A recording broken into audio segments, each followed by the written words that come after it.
Assalamualaikum warahmatullahi wabarakatuh. Perlu kita ketahui bahwasanya para wali itu tidak dari golongan laki-laki saja. Ada beberapa wali Allah yang bergender perempuan, meskipun jumlahnya tidak sebanyak laki-laki. Namun keberadaan wali perempuan menunjukkan kesetaraan perempuan dalam hal gender. Wali perempuan yang banyak kita dengar kisahnya mungkin adalah Rabi'ah Al-Adawiyah, dengan mahabbahnya kepada Allah dan karomah yang dianugerahkan kepadanya. Namun kali ini kita tidak akan membahas Rabi'ah Al-Adawiyah. Kita akan membahas wali perempuan yang memiliki karomah seperti Rabi'ah Al-Adawiyah. Cerita berikut ini bisa kita baca dalam kitab Uqudul Jain karya Syekh Nawawi Al-Bantani. Diceritakan oleh sebagian ulama bahwa ada seorang lelaki yang berprofesi sebagai tukang pandai besi. Seorang pandai besi tersebut mempunyai keajaiban luar biasa. Kalau ia memanggang besi di dalam bara api, tangannya tidak kepanasan, sekalipun saat mengambilnya menggunakan tangannya secara telanjang. Ketika itu, ada seorang yang tergerak hatinya, bermaksud menyaksikan keajaiban tersebut. Apakah benar ataukah sekedar berita bohong? Hingga pada suatu hari, orang tersebut datang ke rumah si pandai besi. Ia bertanya tentang berita itu. Setelah melihat sendiri, ia memandangi dengan penuh kekaguman. Setelah pandai besi itu menyelesaikan pekerjaannya, lelaki tadi memberi salam kepadanya, dan si pandai besi pun menjawab salam tersebut. Lalu, lelaki tadi berkata, "Malam ini aku ingin menjadi tamumu. Kamu tidak keberatan bukan?" Si pandai besi itu menjawab, "Dengan suka hati aku menerima kehadiranmu." Lalu, lelaki tadi diajak masuk ke rumahnya. Hingga setelah makan malam tiba, ia disuguhi makanan. Dan malam selesai makan hingga menjelang tidur, lelaki itu tidak menjumpai suatu kelebihan yang dilakukan si tukang pandai tersebut. Ibadah fardunya hanya seperti itu saja. Ia tidur malah hingga subuh. Di dalam hati lelaki itu berkata, barangkali malam ini ia sengaja merahasiakan ibadahnya. Lalu, lelaki tadi meminta izin agar diperbolehkan bermalam untuk yang kedua kalinya. Ia pun mencoba memperhatikan amaliyahnya, si tukang pandai besi tersebut. Ternyata, tidak ada kelebihannya dalam menjalankan kewajiban dan kesunahan beribadah. Akhirnya, lelaki tua itu berkata, "Sudah seringkali aku mendengar betapa besar Allah memuliakan dirimu. Kebetulan aku sendiri juga menyaksikan kerahmatanmu. Tetapi setelah aku perhatikan secara lahiriah, ternyata tidak ada kelebihan yang aku jumpai dalam ibadah fardu atau sunnahmu. Kalau begitu, dari manakah tingkatan itu kamu peroleh? Kekeramatan itu kamu peroleh dari mana?" Si pandai besi itu pun menjawab, "Saudaraku, aku memiliki kisah yang sangat menarik. Ceritanya begini. Aku bertetangga dengan seorang perempuan yang sangat cantik sekali. Aku cinta sekali padanya. Setiap saat aku menggoda dan merayunya supaya mau memenuhi keinginanku. Namun sejauh itu, aku tidak dapat menundukkan dirinya. Rupanya, ia perempuan yang ahli wirai, yang sangat bagus segalanya. Dan dia adalah orang yang memagari dirinya dengan memelihara kehormatan diri.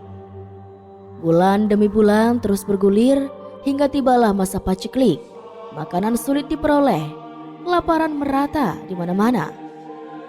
Suatu hari, ketika aku sedang menikmati udara di rumah, tiba-tiba pintu aku diketuk oleh seseorang. Aku keluar untuk melihat siapa yang datang. Ternyata perempuan cantik itu yang datang. Ia berdiri di depan pintu dan dia berkata, "Wahai saudaraku, aku sangat lapar. Apakah kamu dapat memberikan makanan padaku karena Allah?" Aku pun menjawab, "Aku tidak dapat memberikan makanan padamu, kecuali jika engkau menyerahkan tubuhmu kepadaku." "Apakah kamu tidak tahu perasaan apa yang ada di dalam hatiku? Apakah kamu tidak tahu kalau aku mencintaimu?" Aku pun menyatakan kejujuran hatiku kepadanya. Wanita itu pun menjawab, "Aku memilih mati daripada durhaka kepada Allah." Lalu perempuan itu kembali ke rumahnya. 2 hari kemudian ia datang lagi. Ia meminta makanan seperti yang dikatakan tempo hari. Aku juga memberikan jawaban seperti jawabanku yang kemarin. Saat itu, tubuhnya kelihatan sangat kusut dan rusak. Lalu ia masuk dan duduk di dalam rumahku. Aku menyodorkan makanan di depannya. Tiba-tiba, air mata perempuan cantik itu terus mengalir deras seraya berkata, "Apakah makanan ini kau berikan semata hanya karena Allah?" Aku menjawab, "Aku berikan makanan itu agar kau bersedia menyerahkan tubuhmu kepadaku." Ia pun bangkit dan meninggalkan makanan itu tanpa menjamahnya sedikit pun. Ia terus melangkah keluar rumah menuju rumahnya sendiri yang berada tak jauh dari rumahku. 2 hari kemudian, ia datang lagi. Ia mengetuk pintu sambil berdiri di depan pintu. Kulihat tubuhnya kian kurus kering. Suaranya terbata-bata, punggungnya membungkuk karena menahan lapar.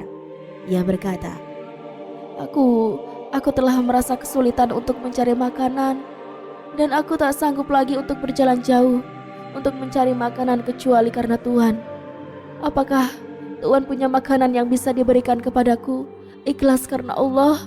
"Ya, tentu ada, kalau kamu bersedia menyerahkan dirimu kepadaku." Aku pun menjawab demikian. Ia kemudian menundukkan wajah.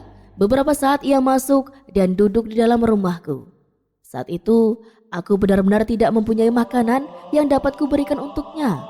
Maka aku segera menghidupkan air untuk memasak makanan untuknya. Setelah masak dan makanan kuletakkan di depannya, tiba-tiba aku tersadar memperoleh petunjuk dari Allah Subhanahu wa Ta'ala.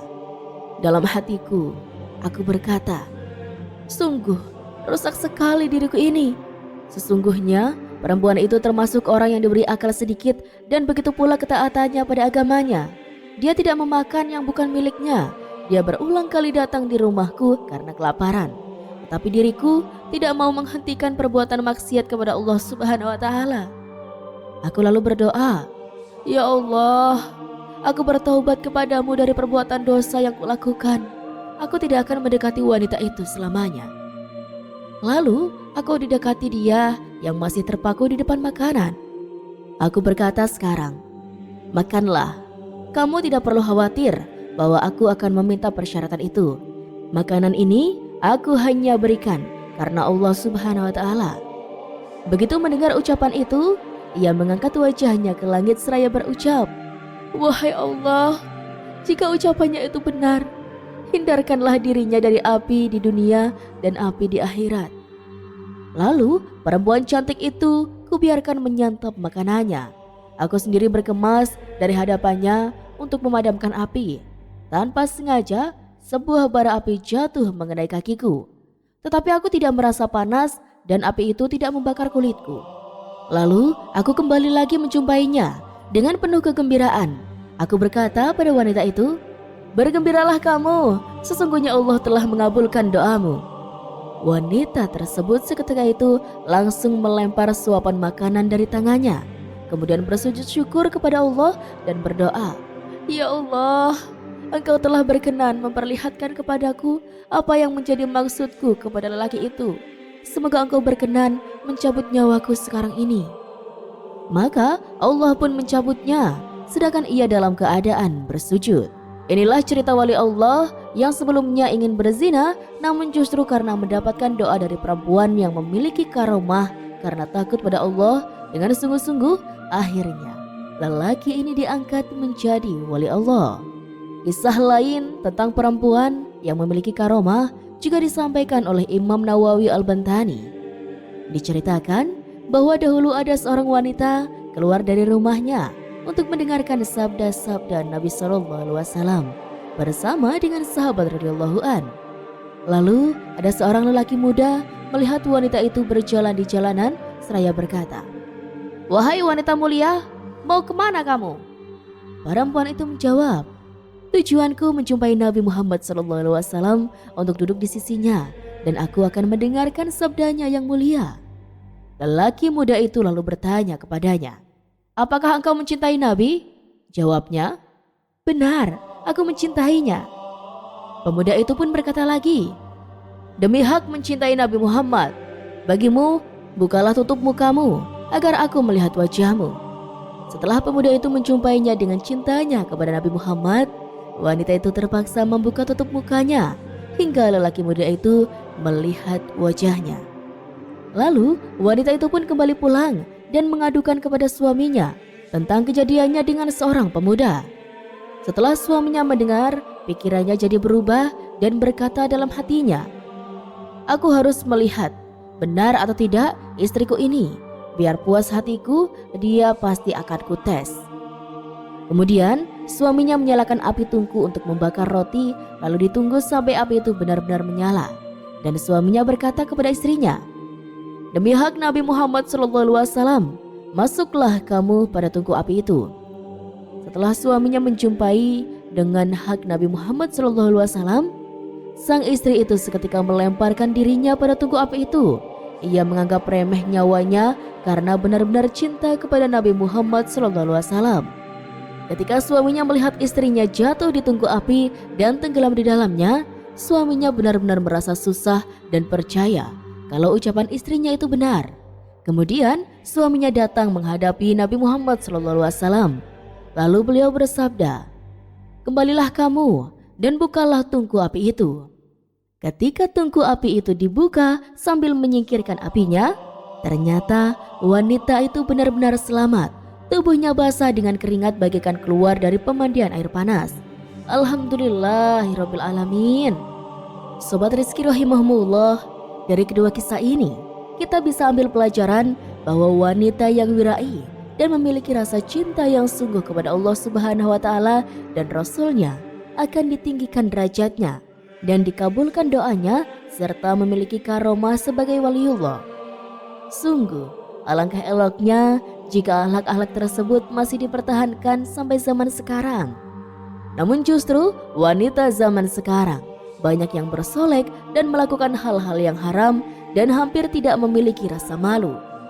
Wanita-wanita sekarang berjalan dengan bergaya lenggak-lenggok seperti yang dikemukakan oleh Imam Mujahid dan Qatadah dalam menjelaskan pengertian tabarruj. Mereka secara terang-terangan berjalan di hadapan para lelaki di pasar-pasar dan di masjid-masjid, terutama di siang hari. Di malam hari, mereka mendekati tempat-tempat yang terang untuk memperlihatkan perhiasannya pada orang banyak. Sementara ulama berkata, kalau wanita telah melakukan 3 perkara ini, maka ia disebut dengan kohbah, artinya wanita fasik dan pezina. Ketiga perkara itu adalah, yang pertama, keluar di siang hari dengan bersolek, menampakkan perhiasan dan kecantikannya, serta berjalan di antara para lelaki yang tujuannya memang untuk menarik lawan jenis, untuk melakukan hal-hal yang diharamkan. Yang kedua, memandangnya wanita kepada laki-laki lain tanpa ada perlu semisal transaksi atau berobat dan lain-lain. Yang ketiga, mengeraskan suaranya hingga terdengar lelaki lain. Sekalipun ia terlihat sebagai wanita yang soleha, sholat malam setiap hari, hafal Quran, tapi karena dia menyerupakan dirinya dengan wanita buruk atau kabisah, maka dia pun juga ikut buruk. Karena Rasulullah SAW bersabda, siapa yang menyerupai suatu kaum, maka ia termasuk golongan mereka. Maksudnya, orang yang menyerupai suatu kaum dalam pakaian dan perbuatannya, maka dia termasuk golongan mereka.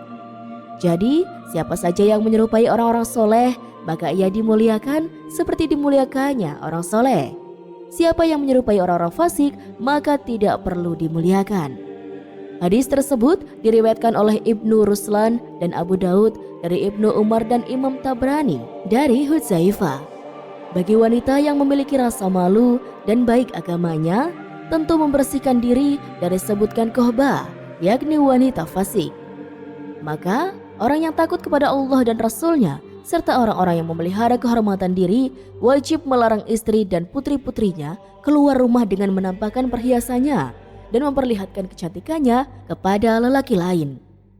Yang dimaksud memelihara kehormatan diri adalah adab-adab yang berhubungan dengan nafsu. Jika seseorang dapat memelihara adab-adab itu, maka dapat mendorong dirinya melihat budi pekerti dan adat istiadat yang baik. Rasulullah SAW mengizinkan para wanita keluar dari rumah, khususnya pada waktu sholat. Hari raya dibolehkan keluar bagi wanita yang dapat memelihara diri dan diizinkan suami. Namun, duduk-duduk di rumah saja akan lebih selamat. Wanita itu sebaiknya tidak keluar jika tidak ada keperluan yang amat penting. Jika ia keluar, sebaiknya memejamkan pandangannya terhadap lelaki lain. Demikian dari kami, apabila banyak kesalahan, mohon maaf yang sebesar-besarnya ya sobat. Sekian dari Rizky. Wassalamualaikum warahmatullahi wabarakatuh.